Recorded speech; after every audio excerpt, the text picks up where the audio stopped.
बिस्मिल्लाहिर्रहमानिर्रहीम। अस्सलाम वालेकुम नाज़रीन, आप यूट्यूब चैनल देख रहे हैं। मैं इमरान खान हूँ। ये बहुत इंपॉर्टेंट खबरें हैं जो मैं आपके साथ शेयर करने जा रहा हूँ और दो बड़ी डेवलपमेंट है। एक, इमरान खान साहब ने मेरे ख्याल में जब से वो जेल गए हैं तब से लेकर अब तक अपनी सबसे सख्त ट्वीट कर दी है।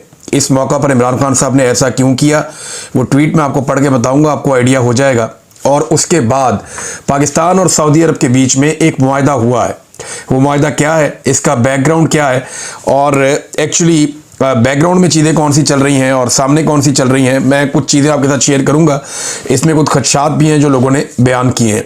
सबसे पहले तो इमरान खान साहब का स्टेटमेंट है। इमरान खान साहब ने कहा कि मैं आसिम मुनीर को पैगाम देना चाहता हूं कि हम ला इलाहा इल्लल्लाह मोहम्मद रसूलुल्लाह के मानने वाले हैं। हमने अहद किया है कि हम जब तक जिंदा हैं यजीदियत और फिरौनियत के सामने सर नहीं झुकाएंगे, क्योंकि हम अल्लाह के सिवा किसी भी इंसान के आगे झुकने को शिरक मानते हैं।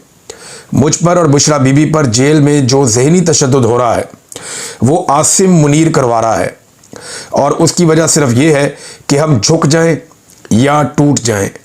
जनरल याह्या खान को फ़ौज ने मुल्क चलाने के लिए मुंतखब नहीं किया था, बल्कि इसने फ़ौज का कंधा इस्तेमाल करके डिक्टेटरशिप की और मुल्क में जुल्म और जबर का बाजार गर्म किया। अपने 10 साल इक़्तिदार की लालच में उसने मुल्क को दो टुकड़े कर दिया। आज आसिम मुनीर भी उसी तर्ज पर फ़ौज का कंधा इस्तेमाल करके मुल्क में लाकानूनियत और फस्तायत का माहौल बनाए हुए है। ये दो बड़ी सख्त बातें इमरान खान साहब ने जनरल आसिम मुनीर साहब के बारे में कही। फिर उन्होंने कहा जी, आसिम मुनीर ने अपने 10 साल नाजायज़ इक़्तिदार के लिए क्या कुछ नहीं किया। सबसे पहले जमहूरियत का गला दबोचा, 9 मई का फॉल्स फ्लैग ऑपरेशन करके मुल्क की सबसे बड़ी सियासी जमात को कुचला गया। फिर 8 फरवरी को इंतखाबात में अवाम ने जब तहरीक इंसाफ को बड़ी तादाद में वोट डाले और तहरीक इंसाफ ने क्लीन स्वीप किया, तो इस मैंडेट को बेशर्मी से चुरा लिया गया। अवाम का मैंडेट चुराकर सजा याफ्ता लोगों को इक़्तिदार दे दिया गया। इसके बाद अदलिया को मफलूज किया गया और 26वीं तरमीम के जरिए जजेस के हाथ पांव बांध दिए गए। अदलिया को सरकारी इदारे में तब्दील कर दिया गया। तीसरे नंबर पर मीडिया की आज़ादी पर कदगन लगा दी गई है। आज़ाद मीडिया का तस्वुर पाकिस्तान से बिल्कुल ख़त्म हो चुका है। नहायत मुश्किल से पाकिस्तान में जैसी तैसी जमहूरियत के तसलसल से ये दो चीज़ें किसी हद तक खुद मुख्तार अदलिया और आज़ाद मीडिया था, मगर आसिम मुनीर की वजह से इन दोनों का खात्मा हो चुका है। मुल्क में इस वक्त जमहूरियत मुअत्तल है, इंसानी हकूक़ की पामाली उरूज पर है, अदलिया गुलाम और मीडिया खौफज़दा है। इमरान खान साहब ने मीडिया की और अदलिया की तबाही का जिम्मेदार फील्ड मार्शल आसिम मुनीर साहब को ठहरा दिया। आसिम मुनीर जब से चीफ बना है अफगानिस्तान के साथ हालात ख़राब करने की कोशिश में है। चीफ बनते ही पहले अफगानिस्तान को धमकियां लगाई, फिर 3 नस्लों से मुकीम अफगानियों को मुल्क से धक्के देकर बाहर निकाला, फिर वहां ड्रोन हमले किए और पूरी कोशिश की कि उनको उकसाकर पाकिस्तान से जंग करवाई जाए और पाकिस्तान में दहशतगर्दी का माहौल बनाया जाए, ताकि मगरिब में मौजूद अफगान हुकूमत की मुखालिफ लॉबीज़ को मुजाहिद बनकर दिखा सके कि मैं ही हूं जो दहशतगर्दी के खिलाफ जंग लड़ सकता हूं। जबर के इस निज़ाम के बायस पाकिस्तान में इस वक्त मईशत भी तारीखी सुस्त रवी का शिकार है। बैरूनी सरमायाकारी बिल्कुल सिफर है। पाकिस्तान की तारीख में कभी इतनी कम सरमायाकारी नहीं आई जितनी इस दौर में हुई है। 3 साल में मुल्क पर कर्जा दुगना हो चुका है। हर पाकिस्तानी इस वक्त कर्जे की दलदल में धंसा हुआ है। जब तक मुल्क में अवामी हुकूमत कायम नहीं होगी, माशी मसाइल का हल मुमकिन नहीं है। मुल्क में इखलाकियात का जो जनाजा उठा हुआ है, इसकी भी मिसाल तारीख में नहीं मिलती। जो काम जंगों में भी नहीं होते वो यहाँ अवाम के साथ किए गए हैं। औरतों को सड़कों पर घसीटा गया, बच्चों को उठाकर हरासा किया गया, बुजुर्गों का तकद्दुस पामाल किया गया। कभी किसी सियासतदान के घर की गैर सियासी खवातीन के साथ ऐसा नहीं किया गया जो मेरी अहलिया और दीगर घर वालों के साथ किया गया है। जब मुल्क का इक़्तिदार इन चोरों लटेरों के हाथों में दे दिया जाएगा जिनकी करप्शन की दास्तानों से बच्चा बच्चा वाकिफ है, तो इखलाकियात ऐसे ही तबाह होंगी। फिर इमरान खान साहब ने कहा इसके बाद अपने ट्वीट के दूसरे हिस्से में, ये 2 हिस्सों में ट्वीट है, मैंने इंतखाबात से कबल जब हर जानिब खौफ का माहौल था, पेशन गोई की थी कि तहरीक इंसाफ क्लीन स्वीप करेगी और ऐसा ही हुआ। आज मैं फिर एक पेशन गोई कर रहा हूं कि मुल्क में जो नाइंसाफ़ी, जुल्म और फस्तायत, लाकानूनियत और माशी तबाही का माहौल है, पाकिस्तान में बहुत तेज़ी से हालात उसी जानिब गामजन है जो नेपाल, बांग्लादेश और श्रीलंका में हुए। मैं अपने तमाम पार्लियामेंटेरियंस और पार्टी मेंबरान को हदायत करता हूं कि अब हकीकी अपोजिशन करने का वक्त है और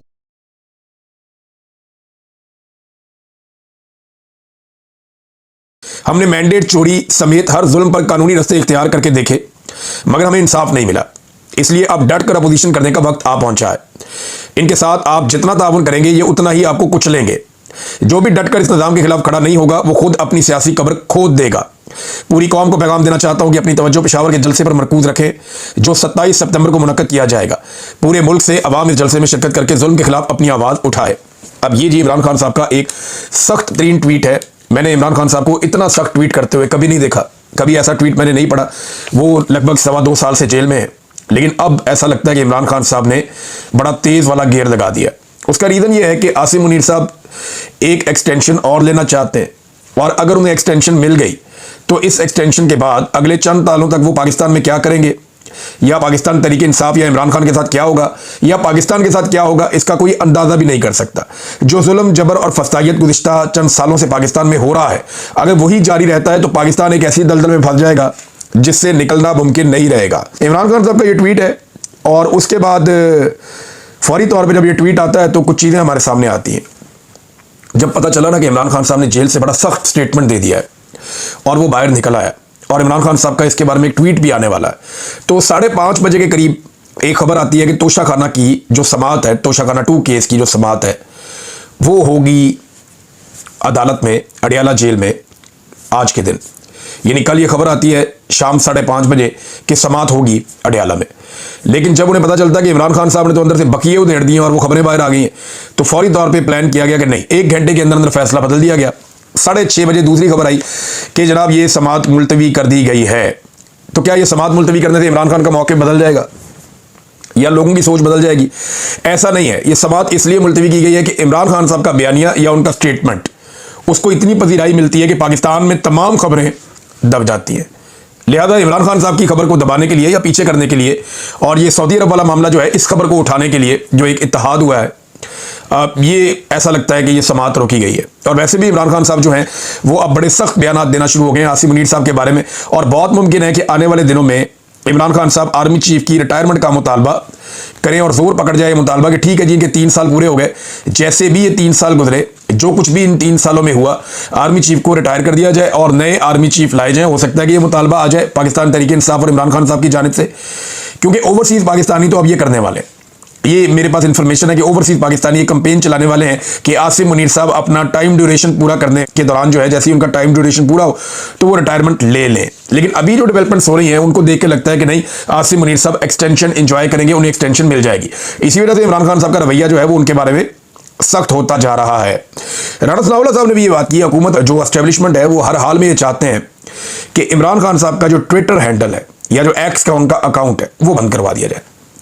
ये कोशिश करते हैं कि किसी तरह वो बंद हो जाए, उसके लिए शिकायतें भी करते हैं, उसको बंद करवाने के लिए अप्रोच भी करते हैं मुख्तलिफ लोगों को।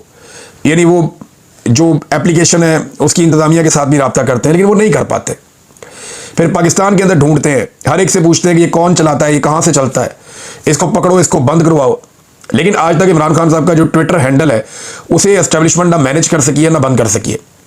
तो इससे उन्हें बहुत खौफ है, क्योंकि इमरान खान साहब का जो बयानिया है वो जितनी शिद्दत से उनकी सारी पार्टी मिलकर उठाती है, उनका अपना अकेला ट्विटर अकाउंट उससे ज़्यादा शिद्दत से ये मामला उठा देता है। और फिर सोशल मीडिया सारा इमरान खान साहब के साथ वैसे ही खड़ा है। तो अगर पार्टी बीच में से निकल भी जाए, देखिए ना, अगर इमरान खान साहब का ट्विटर अकाउंट नहीं है तो कौन करेगा ऐसी ट्वीट और कौन देगा ऐसा बयान? यानी ये बयान नहीं आएगा और सोशल मीडिया पर क्या चीज़ आगे लेकर चलेगा। इमरान खान साहब का जो बयान उनके ट्विटर अकाउंट पे आता है वहाँ से वो पॉलिसी अडॉप्ट करता है पाकिस्तान तरीके इंसाफ का या आम पाकिस्तानियों का या ओवरसीज़ का जो सोशल मीडिया है वो वहाँ से डायरेक्शन लेता है। अब ये अकाउंट दर्द सर बना हुआ है पाकिस्तान की एस्टेब्लिशमेंट और हुकूमत के लिए, वो उसे बंद करना चाहते हैं। राणा सनाउल्लाह साहब ने भी यही कहा कि जनाब ये अकाउंट जो है ये बंद करवाना है और ये बंद होना चाहिए, ये मुल्क मुखालिफ है, इस किस्म की बातें वो करते हैं। अब ये जो इमरान खान साहब ने बातें की हैं ये मौजूदा आर्मी चीफ के खिलाफ की हैं, और वो इसलिए की हैं कि इमरान खान साहब का ये मानना है या पाकिस्तान में और बहुत सारे लोगों का ये मानना है कि इनके दौर में बहुत जुल्म हुआ, बहुत जबर हुआ, बहुत फस्तायत हुई, जमहूरियत की धज्जियाँ उड़ी हैं। ये जो मौजूदा एस्टेब्लिशमेंट का दौर हुकूमत है इसमें बहुत तबाही फैली है। भारत इमरान खान साहब को तोड़ने की कोशिश में तो ये बार बार नाकाम हुए, लेकिन आप लड़ किससे रहे ना, आपको ट्रैक रिकॉर्ड देखना पड़ता है। अब इस वक्त जो लड़ाई है वो Imran Khan versus military establishment है। आप दोनों का ट्रैक रिकॉर्ड अपने सामने रख लें। हार मानने की आदत किसकी है? इमरान खान हार तो जाता है कभी, लेकिन हार नहीं मानता। लगा रहता है, वो हार नहीं मानता। हमारी एस्टेब्लिशमेंट का रिकॉर्ड है कि वो कई दफ़ा हार मान चुकी है, कभी सियासतदानों के आगे, कभी किसी जंग के मैदान में, कभी किसी और मैदान में, कभी अमेरिका के सामने। यानी जो ताकत में ज़्यादा होता है या ज़्यादा ताकत से आता है तो एस्टेब्लिशमेंट मसलियत से काम लेती है और वक्तन फवक्तन हार भी मान लेती है। लेकिन इमरान खान का ट्रैक रिकॉर्ड है कि वो हार नहीं मानता। अच्छा, एस्टेब्लिशमेंट का एक और प्रॉब्लम है कि वो अपनी गलती तस्लीम नहीं करते, कभी भी नहीं। हमेशा कहेंगे हम सियासत में कोई किरदार अदा नहीं करते, हमेशा कहेंगे जी हमसे कभी कोई गलती नहीं हुई। ये पाकिस्तानियों के लिए उन्होंने ये चूरन रखा हुआ है, वो कहते हैं जी हमसे तो गलती हो ही नहीं सकती, हम गलती से मुबर्रा है।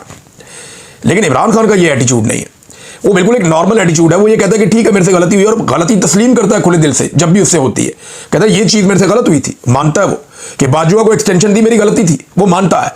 लेकिन आप देखें ना नवाज शरीफ का एटीट्यूड या जरदारी का, वो अपनी माजी की गलतियों को मानते नहीं है। वो कभी नहीं कहते वो काम हमने गलत किया था, बल्कि वो कहते हैं हमने किया ही नहीं था। लेकिन इमरान खान में इखलाकी जरूरत है, वो मान लेता है। ये एस्टेब्लिशमेंट भी नहीं कर पाती। आसाब किसके मजबूत हैं? अगर आप एस्टेब्लिशमेंट के आसाब देखें तो वो तो नवाज शरीफ से भी थक जाते हैं।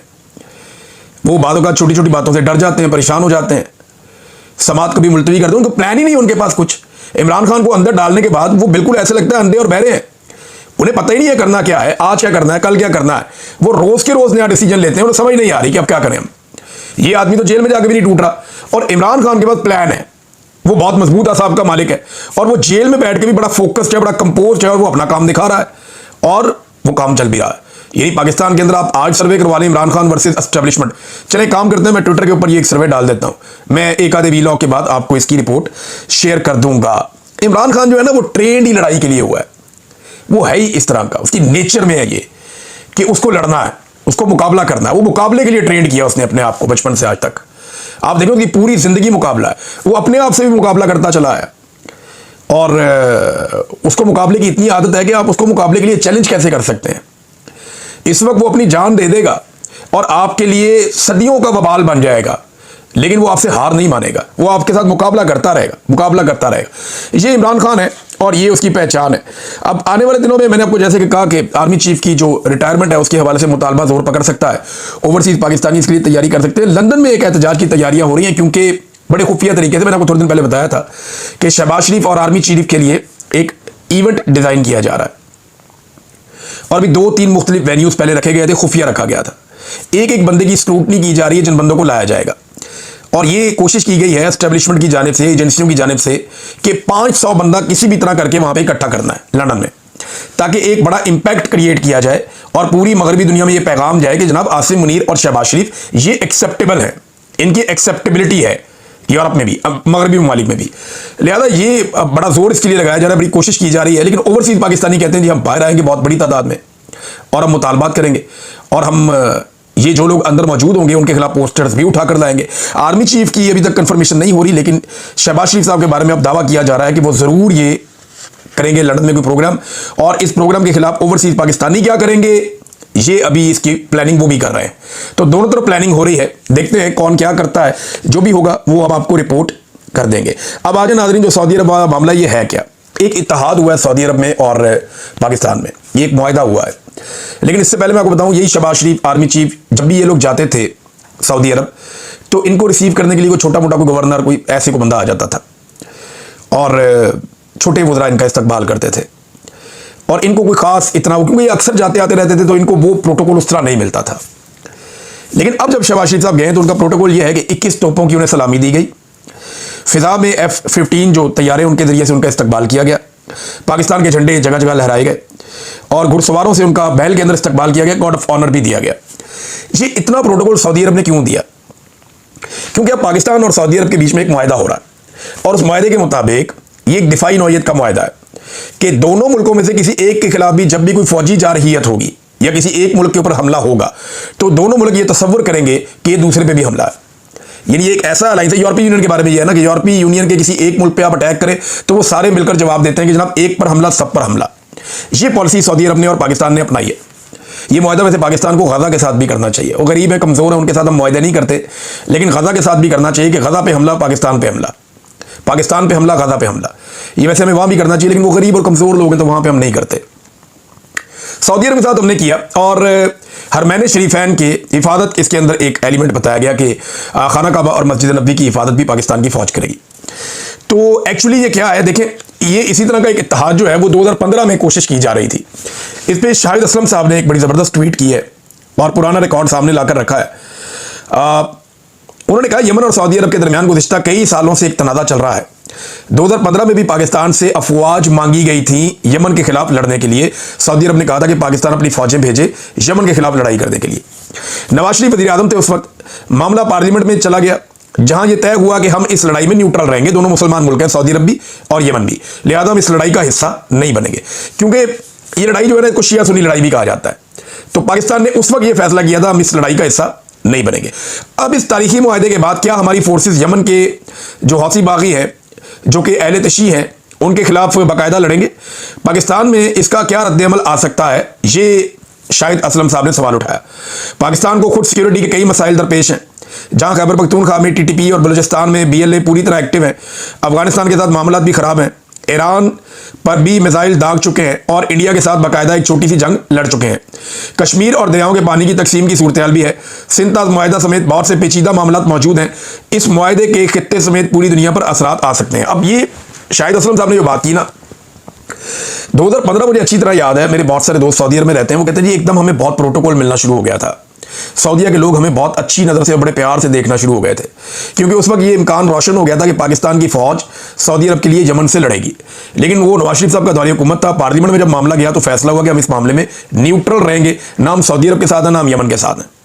लेकिन अब ये एक मुआहदा बड़ा तारीखी मुआहदा, देखें पाकिस्तान के नुक्ता नज़र से ये बड़ा अच्छा मुआहदा है। इससे सऊदी अरब कोई पाकिस्तान को हो सकता है माली फ़ायदा दे दे, को तेल हमें उधार दे दे, को थोड़ा बहुत हमें ऑक्सीजन दे दे, और इसके बदले में अगर पाकिस्तान या पाकिस्तानी फ़ौज हरमैन शरीफैन की हिफाजत करती है, तो ये तो इससे बड़ी तो ड्यूटी कोई हो नहीं सकती। दुनिया का हर मुसलमान अपने आप को बड़ा खुशकिस्मत समझेगा अगर उसे मौका मिले खाना काबा और मस्जिद नबी की हिफाजत करने का, तो वो तो बड़ी खुशकिस्मती है। तो ये तो एक बड़ी पॉजिटिव बात है। लेकिन अगर पाकिस्तान सऊदी अरब और यमन की लड़ाई का हिस्सा बन जाता है तो ये एक डिफरेंट सिनेरियो होगा और ये रिपोर्ट हो जाएगा, ये बातें छुपेंगी नहीं, ये सामने आ जाएंगी, क्योंकि ईरान के यमन के साथ भी बड़े अच्छे ताल्लुकात हैं। तो यहाँ पे एक अजीब सी सूरत हाल रहेगी। अभी इसराइल ने यमन के ऊपर कुछ अटैक किया और वापस यमन ने भी इसराइल के ऊपर कोई अटैक किया, और कुछ मस्जिद नबी के अंदर से कुछ तस्वीर भी दिखाई गई कि ऊपर से हथियार गुजर रहे हैं। इसराइल भी वही रास्ता इख्तियार करता है और यमन भी वही रास्ता इख्तियार करता है, क्योंकि फ़िज़ाई हदूद बीच में सऊदी अरब की आती है। तो अब सवाल ये पैदा होता है कि क्या सऊदी अरब और पाकिस्तान के बीच में ये जो मुआहदा है ये खालिसतन उसी नौइयत का है कि पाकिस्तान पे अटैक होगा तो सऊदी अरब भी उस जंग को आकर लड़ेगा? अब देखें, ऐसा हो नहीं सकता। सऊदी अरब की फ़ौज जो है वो उस तरह से जंगी फ़ौज उस तरह से नहीं है जिस तरह पाकिस्तान की फ़ौज है। पाकिस्तान की फ़ौज माशाल्लाह बिल्कुल एक अलग फ़ौज है, उसकी लड़ाई की बड़ी ट्रेनिंग है और वो लड़ाई में उनकी महारत भी है, वो बड़ी एक्सपर्टीज है उनकी। तो सऊदी अरब पहले भी चाहता था पाकिस्तान की फ़ौज उनके लिए ये जंग लड़े। राहील शरीफ जो गए थे, एक इस्लामी फ़ौज की सरबराही उनको मिली थी, वो भी इसी सिलसिले की कड़ी थी। जो काम माजी में नहीं हो पाया वो अभी हो गया है, एक मुआहदा है। इसको आप दोनों एंगल से देख सकते हैं। एक एंगल वो है जो गवर्नमेंट बता रही है, एक एंगल वो है जो 2015 से पेंडिंग चल रहा है कि पाकिस्तान और सऊदी अरब के दरमियान एक ऐसा मुआहदा हो जाए दिफाई कि पाकिस्तान की फ़ौज सऊदी अरब के लिए जंग लड़े, और वो यमन के साथ एक्चुअली उनकी एक बड़ी लड़ाई है। लेकिन देखें, जब तक ऐसा कुछ होता नहीं है हम कुछ भी कंफर्म नहीं कर सकते, हम कुछ भी वसूख के साथ कह नहीं सकते।